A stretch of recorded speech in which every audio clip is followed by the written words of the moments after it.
Lalu diminta oleh Nabi SAW, wahai lelaki, wahai Arab, apa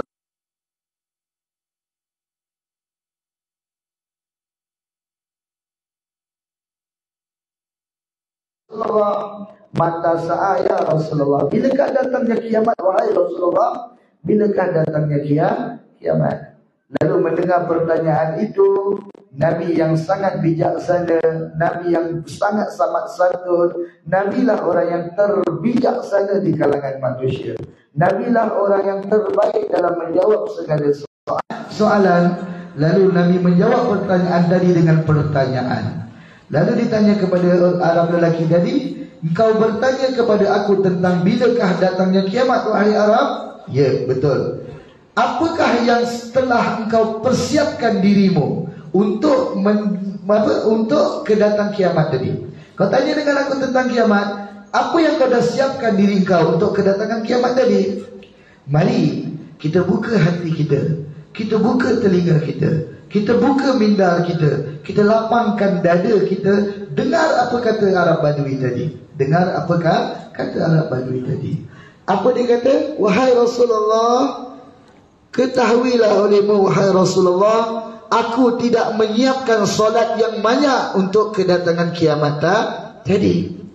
Solat wajib dilakukan, tetapi solat-solat sunat dia kata tak banyak dilakukan. Siapa kata? Arab Badui tadi kata tak banyak. Tadi kita habis daripada subuh, matahari terus naik, itu masuk waktu Isra' dan Duha. Seafdal-afdal Duha berapa rakaat? Ada yang kata 12 dan ada yang mengatakan 8. Kita ambil berapa? Banyak tak solat kita? Ba'diyah dan Qobliyah solat Zuhur nanti. Sebelum solat Zuhur, sunat semayang berapa rakaat? 4 rakaat. Dua yang dituntut dan 2 tak dituntut. Kita ambil berapa? Surah apa kita baca? Nanti lepas asar, sebelum asar lagi solat sunat sebelum asar 4 rakaat. Sering tak kita buat? Nanti lepas sebelum maghrib sunat yang tak dituntut 2 rakaat. Selepas maghrib ada solat solat sunat dituntut berapa rakaat? 4 rakaat, iaitu 2 sunat ba'dal maghrib dan 2 sunat awabin. Kita buat tak? Nanti lepas daripada Isyak ada lagi sunat sebelum dan selepas solat Isyak. Nanti lepas solat Isyak ada nama dia solat tahajud. Seafdal solat tahajud berapa rakaat? Termasuk witir 11 rakaat. Itu yang terbaik. Kita guna berapa rakaat? Kalau kita agak kurang, tak cukup yang tadi tu, insya-Allah kita lebih kurang dengan Arab tadi. Yang mana kita tak banyak solat. Rasulullah SAW solat malam dia pun tak banyak. Tak sampai 11 rakaat. 2 rakaat je saja. Solat Rasulullah malam, kalau dia dah witir selepas Isyak, Rasulullah tidur dia malam 3 jam. Kalau lepas Isyak, kalau ada kuliah sekejap, dia buat kuliah. Lepas itu dia baginda akan tidur. Kalau waktu kita lebih kurang dalam pukul 10, 3 jam lepas itu baginda akan bangun. 10, 11, 12, 1. Pukul 1 malam Nabi akan bangun. Menjadi kebiasaan Nabi tidur malam itu 3 jam. Daripada pukul 1 sampai pukul 6 subuh nanti, Nabi tak solat banyak. 2 rakaat sahaja Nabi solat. Tapi tengok bagaimana solat Nabi SAW pada satu ketika. Nabi solat malam di Masjid An-Nabawi. Nabi kalau menjadi imam solat, dia tak memanjang-manjangkan solat. Dia baca surah-surah yang pendek-pendek yang tak menyusahkan umat.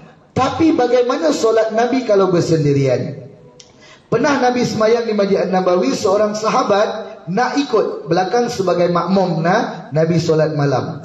Nabi Allahu Akbar, baca Fatihah, waladdallin amin. Rakaat pertama Nabi baca apa? Bismillahirrahmanirrahim, Alif Lam Mim, surah Al-Baqarah. Dan sampai habis. Berapa juzuk? 3 hingga 4 juzuk. Berapa muka surat? Hampir 70 muka surat. Selepas amana Rasulullah bima unzila ilaihi sampai habis, adakah Nabi sujud? La. Nabi Fatihah, Nabi Bismillahirrahmanirrahim.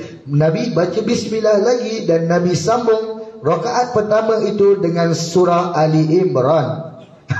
Ali Imran. Cuba kita semayang, kita dengar lepas Fatihah orang baca Yasin.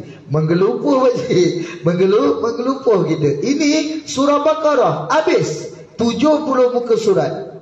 Kemudian habis 70 muka surat, baginda Nabi SAW Bismillah lagi dan baca Ali Imran. Berapa juzuk tu? 2 juzuk lebih kurang. Tambah lagi 40 muka surat lagi. Berapa? 110 muka surat. Kemudian habis surah Ali Imran, Nabi baca Bismillah lagi. Dan Nabi baca surah Al-Ma'idah hingga setengah ayat. Iaitu lebih kurang 1 juzuk.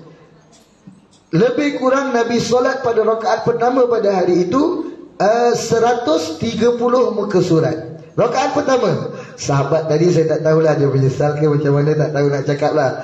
Oh, Baqarah pula dia kata.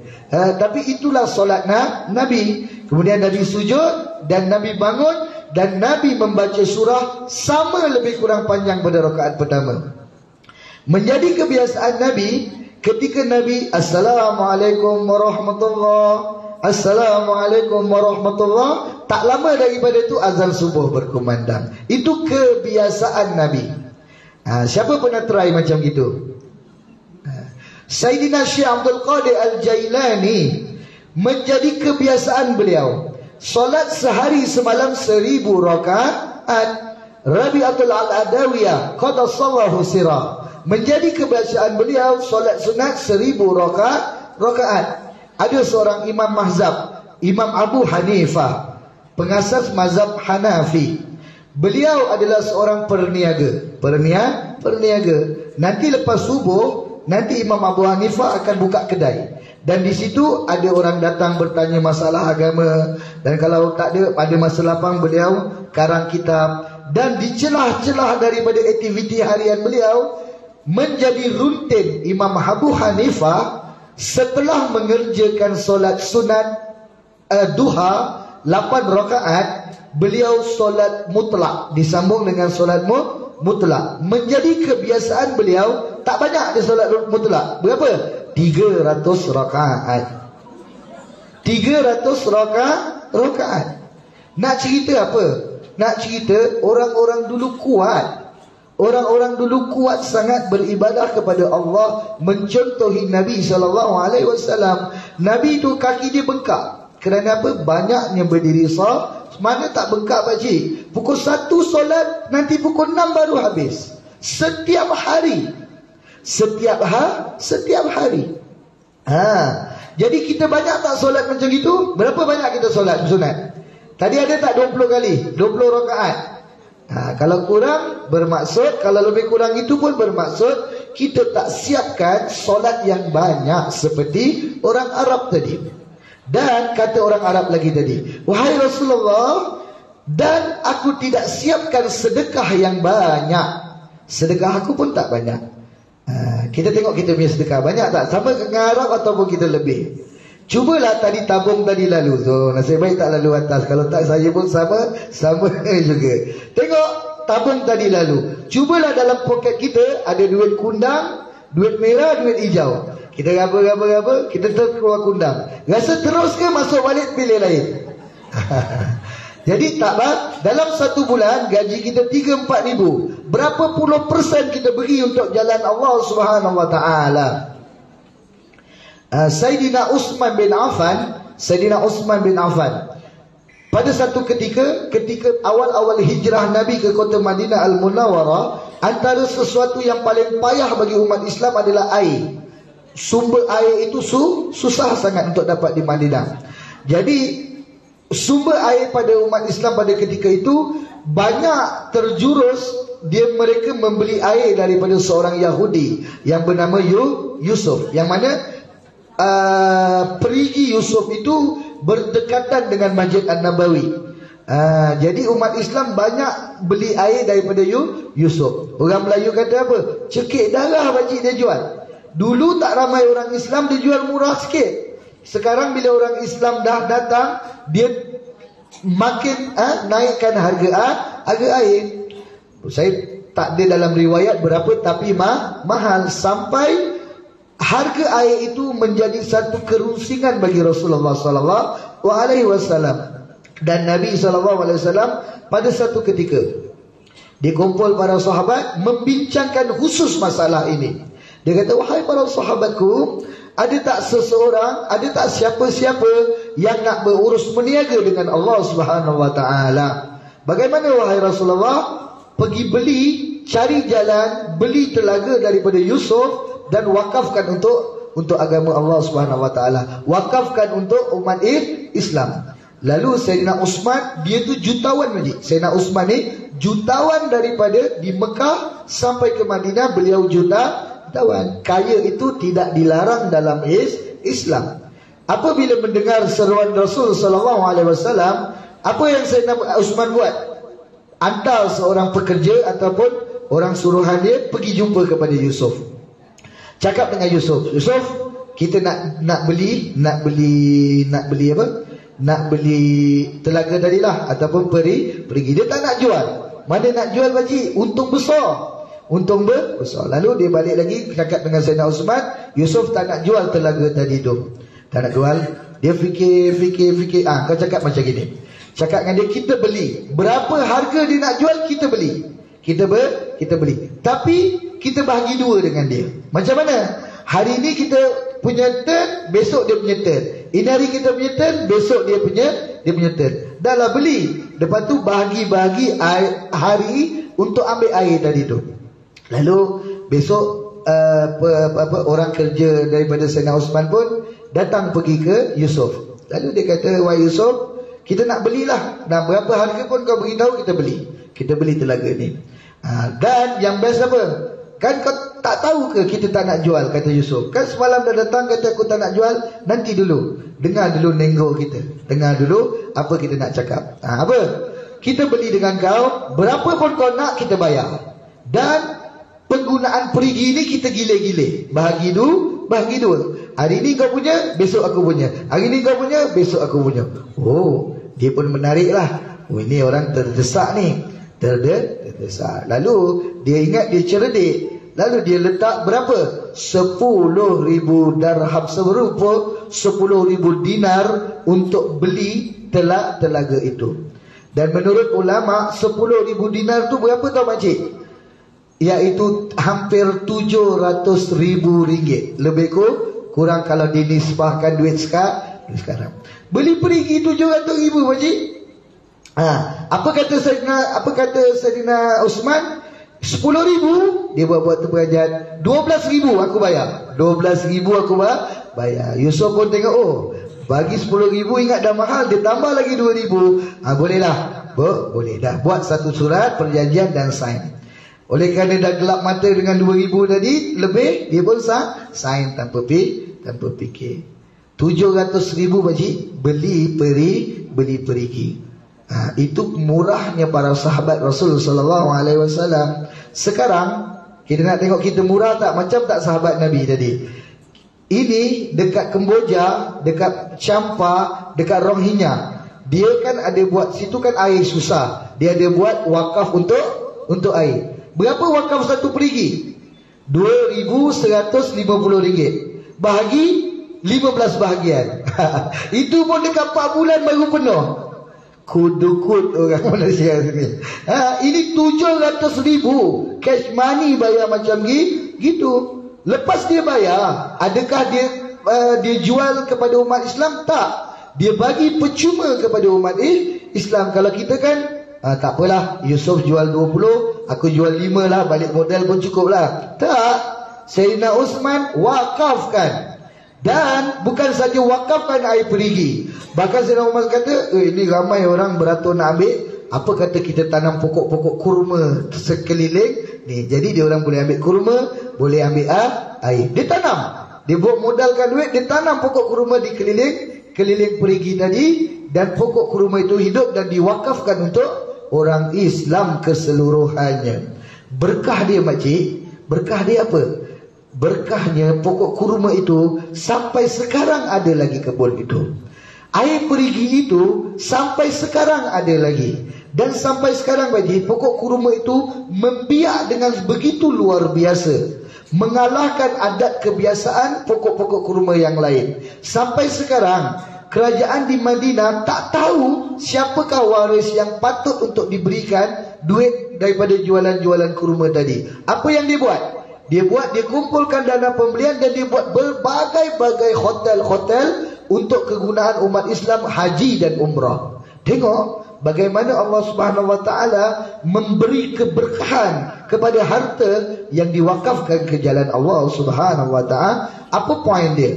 Poin dia adalah pemurahnya para sahabat Nabi. Siapa yang ajar mereka pemurah macam itu? Nabi sallallahu alaihi wasallam. Nabilah orang yang paling pemurah. Kalau Sayyidina Uthman macam gitu, tak boleh challenge Nabi wajib. Nabi ni pernah satu ketika ada orang Yaman tokek kambing. Dia bagi kambing berapa banyak? 100 ekor? Lah. 200 ekor? Tak. Berapa? Antara dua bukit. Antara dua bukit tu penuh kambing. Mestilah 1000 ekor kan? Dan Nabi pun ambil. Orang bagi, dia ambil. Dia ambil, tengah dia tengok-tengok, dia duduk-duduk, datang satu orang lelaki. Dia kata, wahai Rasulullah, cantik kambing ni? Cantik. Siapa punya? Aku punyalah. Kata Nabi, aku punya. Tadi ada orang datang bagi kambing ni. Lawalah Rasulullah, ini kambing ni bukan jenis-jenis yang main-main, ini kambing bayi ni. Apa kata Nabi? Engkau suka ke? Engkau puji-puji kambing ni, kau suka ke? Ya, sukalah, cantik kambing ni. Aku bagi kau semua sekali. Bagi semua. Tak dia cakap, nanti 10 ekor simpan. Tak. Nabi sifat dia memberi tanpa takut miskin. Dan pemurahnya Nabi, kalau datang bulan Ramadan, macam angin yang bertiup. Dan apabila berlaku 10 malam terakhir, pemurahnya Nabi berlebih-lebih berlipat ganda. Poin apa? Kita macam mana? Pemurah tak kita? Benar tak kita buat macam itu? Tak apa pakcik. Tak apa. Bermaksud apa? Sedekah kita pun selabel dengan Arab tadi. Tak menyiapkan untuk kiamat tadi dengan sedekah yang banyak. Dan dengar, apa lagi kata Arab lagi? Dan wahai Rasulullah, aku tak siapkan solat yang banyak. Aku tak siapkan sedekah yang banyak. Dan aku tidak siapkan puasa yang banyak. Syam yang banyak. Banyak. Dia solat puasa sunat dia buat. Tapi puasa wajib dia buat. Puasa sunat dia tak buat. Tak banyak dia buat. Lebih kurang kita tak?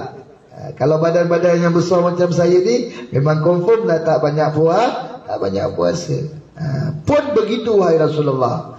Walaupun solat aku tak banyak, walaupun puasa aku tak banyak, walaupun sedekah aku tak banyak wahai Rasulullah, tetapi wahai Rasulullah, kau ketahuilah wahai Rasulullah, di lubuk hati aku ini terselit kecintaan kepada engkau dan Allah Subhanahu wa ta'ala.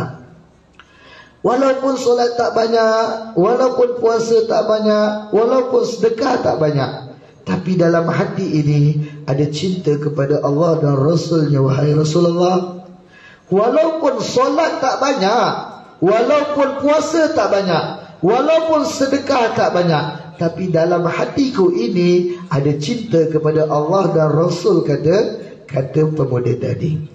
Lalu Nabi menyebutkan satu hadis yang menjadi iktibar, yang menjadi satu garis panduan bagi para muhibbin. Apa dia Nabi kata? Engkau akan bersama dengan orang-orang yang engkau cintai. Walaupun solat tak banyak, tapi modal cinta, seseorang itu akan duduk, akan dikumpulkan oleh Allah dengan orang yang paling sempurna dalam solat. Walaupun sedekah tak banyak, tetapi dengan modal cinta yang ada di dalam hati, kata Rasulullah, engkau akan duduk bersama orang yang sempurna dalam sedekahnya. Walaupun puasa tak banyak, dengan modal cinta yang ada dalam hati, engkau akan dikumpulkan oleh Allah di akhirat nanti bersama orang yang sempurna daripada puasanya. Bukan sahaja solat, bukan saja sedekah, bukan saja puasa. Rasulullah sempurna daripada segala sudut. Dan engkau akan duduk dengan orang semacam itu kerana modal cinta yang ada dalam hatimu. Jadi maulid ini itulah pemupuk, itulah satu metod ataupun cara untuk pupuk hati kita mencintai Nabi SAW. Pertanyaan saya Pak Cik, pertanyaan saya Makcik, adakah hukum itu termaktub untuk para sahabat saja? Adakah mencintai Rasulullah dan akan bersama dengan Rasulullah di akhirat dengan modal cinta itu hanya untuk para sahabat? Adakah hanya untuk para sahabat? La, juga untuk kita. Pada zaman Rasulullah, para sahabat memang tak pernah buat maulidin Nabi SAW. Untuk apa maulidin Nabi? Sedangkan Nabi ada di tengah-tengah mereka. Mereka memandang langsung wajah Rasulullah. Mereka bercakap langsung dengan Nabi. Mereka melihat langsung akhlak Nabi. Adakah perlu lagi maulidin Nabi? Tak perlu. Tetapi apa cara kita untuk memupuk kecintaan kita kepada Rasul yang telah tinggalkan kita 1400 tahun dahulu? Kita tak pernah memandang wajah Rasulullah. Kita tak pernah mendengar suara Rasulullah. Kita tak pernah melihat akhlak Rasulullah. Dan kita tak cinta kepada Rasulullah untuk kita bersama dengan baginda. Apakah cara yang boleh menjadikan hati kita ada cinta itu? Kalau ada cara lain selain maulid, beritahu saya dan saya nak ikut. Maulid bukan matlamat. Maulid bukan tujuan. Maulid adalah metod untuk memupuk hati kita cinta kepada Rasul sallallahu alaihi wasallam. Pada ketika itu, pada ketika Rasul sallallahu alaihi wasallam mendengar berkata almar'u ma'an habbah, seseorang itu akan bersama dengan sesiapa yang dicintai. Ada seorang sahabat Nabi mendengar kata-kata sahabat. Siapa dia? Nama dia adalah Sayyidina Abbas bin Abdul Muttalib, bapa saudara Nabi sallallahu alaihi wasallam. Apa kata Sayyidina Abbas? Demi Allah, demi Allah. Apa dia? Belum pernah aku merasakan gembira. Belum pernah aku merasakan sangat-sangat sukacita. Belum pernah aku sangat-sangat teruja setelah aku mendapat nikmat iman dan Islam daripada Allah. Sayyidina Abbas, bapa saudara Nabi, beliau Sayyidina Abbas, dia diberi hidayah untuk masuk Islam lambat. Ketika Nabi sudah hijrah ke Madinah, beliau sempat duduk dan bertalaki dan bersama dengan Rasulullah sekitar 6 ataupun 7 tahun sebelum Rasulullah wafat. Dan kata Sayyidina Abbas, aku sangat suka, aku sangat gembira, aku sangat sukacita Allah berikan kepada aku iman dan Islam. Kerana apa? Tanpa iman dan Islam, seseorang itu akan kekal di dalam api nerakanya Allah. Allah boleh letak iman dan Islam kepada hati siapa-siapa yang diingini. Dan Allah boleh singkirkan iman dan Islam daripada hati-hati siapa yang diingini. Tiba-tiba Allah memasukkan iman dan Islam itu dalam hati aku. Aku gembira sangat Sayyidina Abbas. Aku tak pernah gembira selain mendapat nikmat iman dan Islam itu. Selepas mendapat nikmat iman dan Islam, aku tak pernah gembira, tak pernah suka, kecuali selepas mendengar hadis anta ma'an ahabbta. Seseorang itu akan bersama dengan sesiapa yang dicintai. Sayyidina Abbas pakcik, dia kata selepas mendapat nikmat iman dan Islam, dia tak pernah gembira setelah mendengar hadis tadi. Seseorang akan bersama dengan sesiapa yang dicintai dia. Tahu tak siapa dia? Sayyidina Abbas. Tahu tak siapa dia? Bapa saudara Nabi sallallahu alaihi wasallam. Tahu tak siapa dia? Dia duduk di belakang Nabi solat jemaah. Tahu tak siapa Sayyidina Abbas? Duduk di depan Nabi mendadak ilmu dengan Nabi. Tahu tak siapa dia? Sayyidina Abbas duduk beberapa peperangan bersama Nabi. Tahu tak siapa Sayyidina Abbas? Sayyidina Abbas duduk langsung dengan Nabi SAW. Belajar dengan Nabi, semayang di belakang Nabi, duduk bergaul dengan Nabi, berperang bersama-sama dengan Nabi, pegang tangan Nabi, peluk Nabi, cium pipi Nabi, Sayyidina Abbas.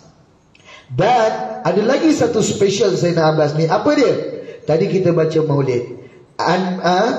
Al-hadithul awal an bahri ilmi dafi' Al-Qur'anin nati'. Dan hadis yang pertama aku mulakan, kata Syekh Abdul Rahman Al-Dibai maulid tadi, apa dia? Seseorang yang al-ilmi bahri dafi', seorang yang mempunyai lautan ilmu yang bermanfaat. Apa tu?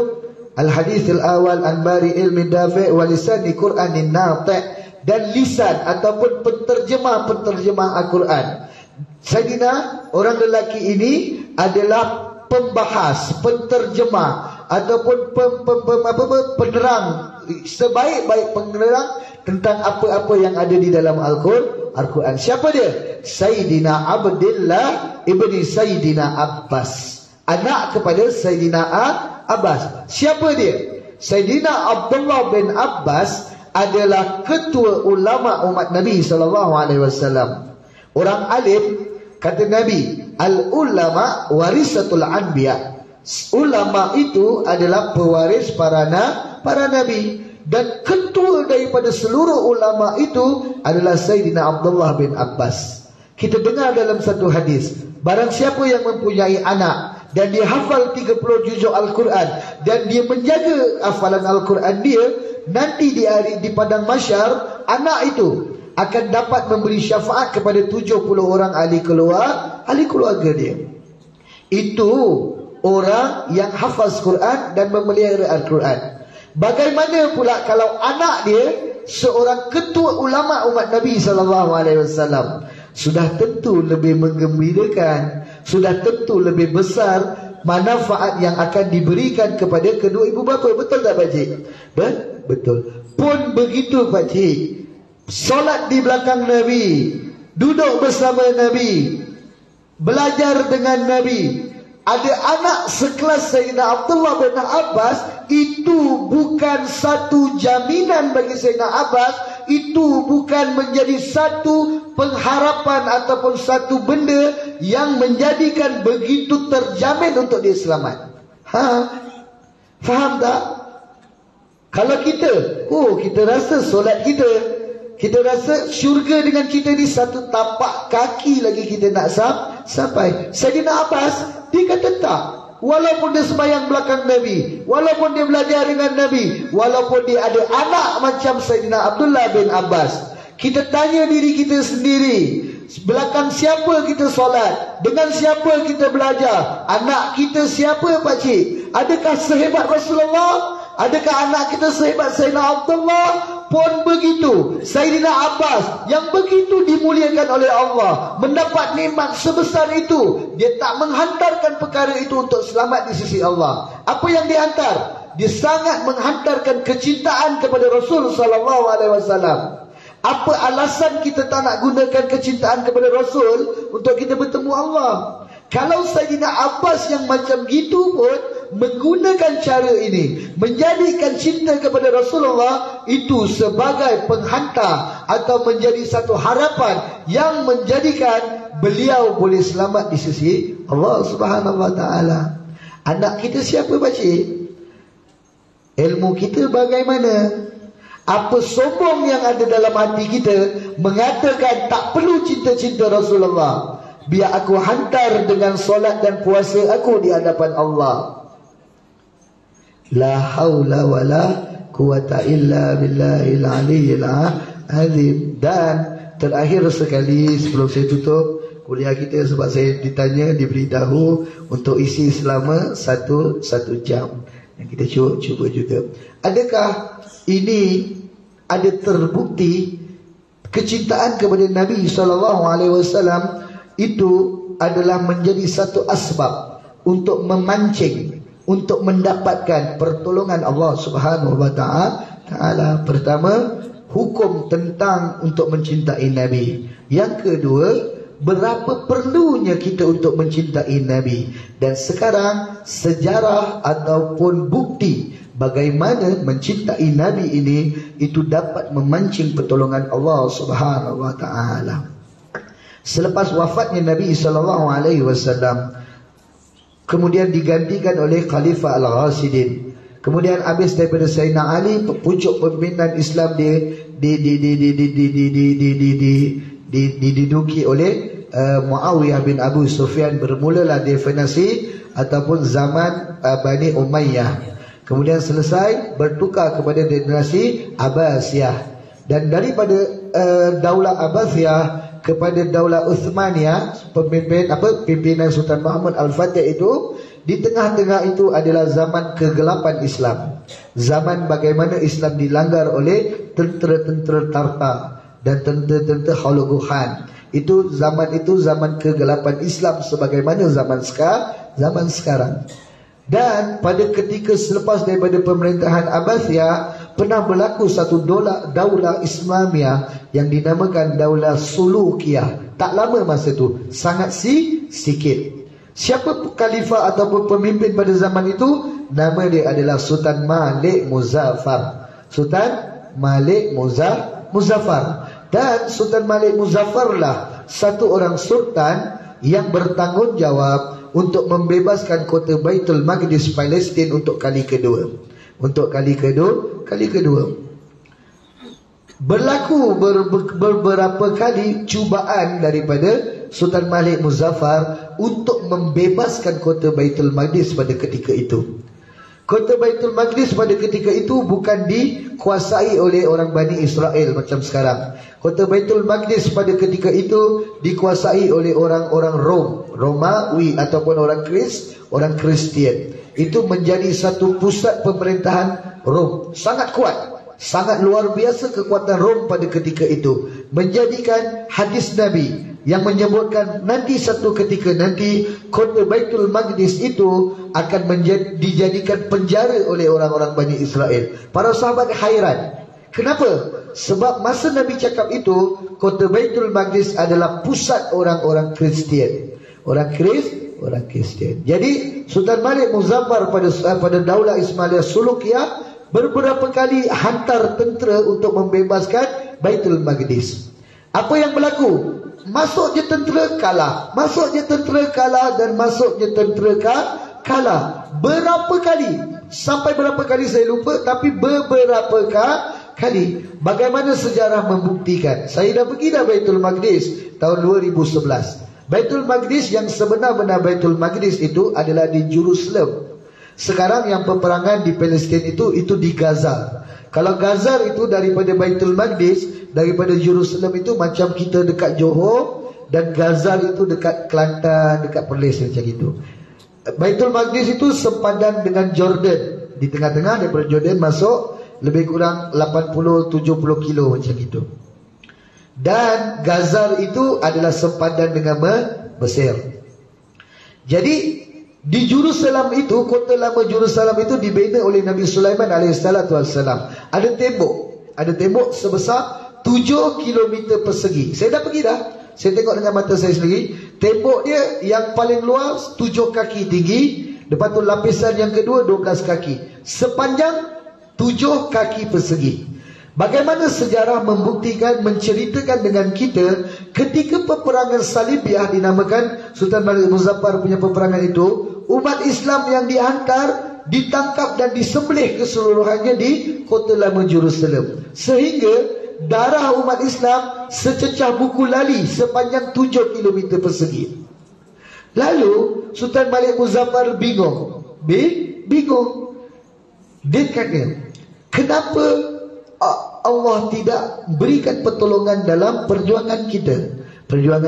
Dia tak tanya pakcik. Dia tak tanya kenapa kita kalah. Kerana Sultan Malik Muzaffar adalah orang yang sangat tauhid dia kepada Allah. Kenapa kalah? Satu je jawapan, Allah tak tolong. Bukan kerana senjata banyak. Bagaimana perang Badar yang sangat lemah pada ketenteraan diberikan kemenangan oleh Allah? Kerana ada bantuan Allah. Bagaimana kekuatan yang sangat kuat dan kalah. Kenapa kalah? Allah tak tolong. Jadi Sultan Malik Muzaffar kumpulkan para alim ulama pada ketika itu.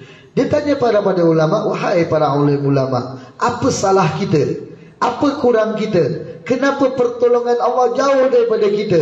Ramai umat Islam dah mati. Kenapa Baitul Maqdis masih belum dapat kita tawan? Sedangkan kita berjuang bukan untuk harta, berjuang bukan untuk nama, berjuang bukan untuk apa-apa. Kita berjuang untuk bebaskan kota Baitul Maqdis dan membebaskan Masjidil Aqsa daripada musuh-musuh Allah. Yang mana Masjidil Aqsa adalah masjid ketiga termulia dalam Islam. Tapi kenapa Allah tak tolong? Kalau Allah tolong, macam gitu je. Senang je Allah hancur. Kenapa tak tolong? Kenapa jauh pertolongan? Lalu mereka berdiskusi dan buat muzakarah dan mendapat satu keputusan. Kenapa pertolongan Allah pada ketika itu jauh? Iaitu kerana hati umat Islam pada ketika itu jauh daripada kecintaan kepada Rasulullah SAW. Allah tak pandang hati-hati yang tidak ada cinta kepada Rasulullah SAW. Sejarah membuktikan Sultan Malik Muzaffar mulai mengumpulkan banyak sangat harta, dikerahkan daripada macam-macam sumber. Dan pada ketika itulah Maulidin Nabi SAW mula diadakan secara nasional. Kalau daripada kecil-kecil itu ada yang menjadi macam negara Malaysia ni kan, dia buat Maulid Nabi berarah pada 12 Rabiul Awal tu kan. Di mana asas dia? Itulah pada zaman Sultan Malik Muzaffar itu. Apa Sultan Malik Muzaffar kumpulkan duit yang banyak, diceritakan dalam kitab Mustika Ajaib karangan Tuan Guru Haji Abu Bakar Muani, pengarang dia orang Muani. Diceritakan dikumpulkan 12,000 ekor kambing, berapa ratus ribu ekor ayam, disembelih, dimasak, dibuatkan jamuan, diceritakan tentang sirah Nabi, diceritakan tentang akhlak Nabi, diberitahu bagaimana kecintaan Nabi kepada kita. Modal dia satu, tujuan dia satu, matlamat dia satu, iaitu untuk masukkan kecintaan kepada Nabi SAW dalam hati umat. Sejarah membuktikan, sejarah tertulis, sejarah tertulis. Apa? Sultan Malik Muzaffar punya seorang adik perempuan. Dan adik perempuan Sultan Malik Muzaffar nama dia Salahuddin Al-Ayyubi. Dan tidak lama daripada itu, selang beberapa bulan daripada pemupukan pertama kecintaan umat kepada Rasulullah SAW, Salahuddin Al-Ayyubi memimpin sedikit tentera untuk menawan kembali kota Baitul Maqdis, yang mana tentera yang dibawa oleh Salahuddin Al-Ayyubi jauh lebih sedikit daripada tentera-tentera terdahulu. Kenapa? Ramai dah mati. Senjata yang dibawa oleh Salahuddin Al-Ayyubi jauh lebih sedikit daripada senjata yang dibawa dahulu. Binatang lebih sedikit.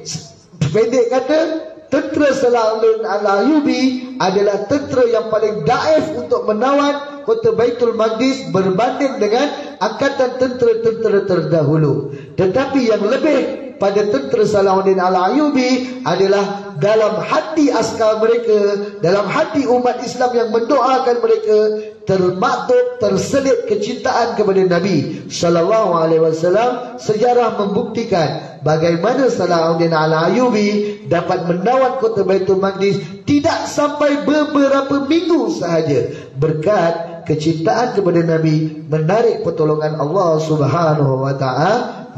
Alhamdulillah, saya ucapkan jazakallah khairan jaza. Terima kasih banyak dan besar hati saya kerana diadakan majlis-majlis sebegini. Mudah-mudahan Allah Subhanahu wa Ta'ala pupuk dalam hati kita, letak dalam hati kita, letak dalam hati anak-anak kita, letak dalam hati cucu-cucu kita kecintaan kepada Nabi SAW. Dihidupkan kita di dalam dunia, dalam hati kita ada cinta pada Nabi. Dimatikan kita dalam keadaan kita mencintai Nabi. Dan mudah-mudahan kita akan dikumpulkan bersama Nabi SAW di akhirat kelak dengan modal cinta kepada Nabi SAW. Sikit, mudah-mudahan bermanfaat. Hadza wabillahi taufiq wal hidayah. Assalamualaikum warahmatullahi wabarakatuh.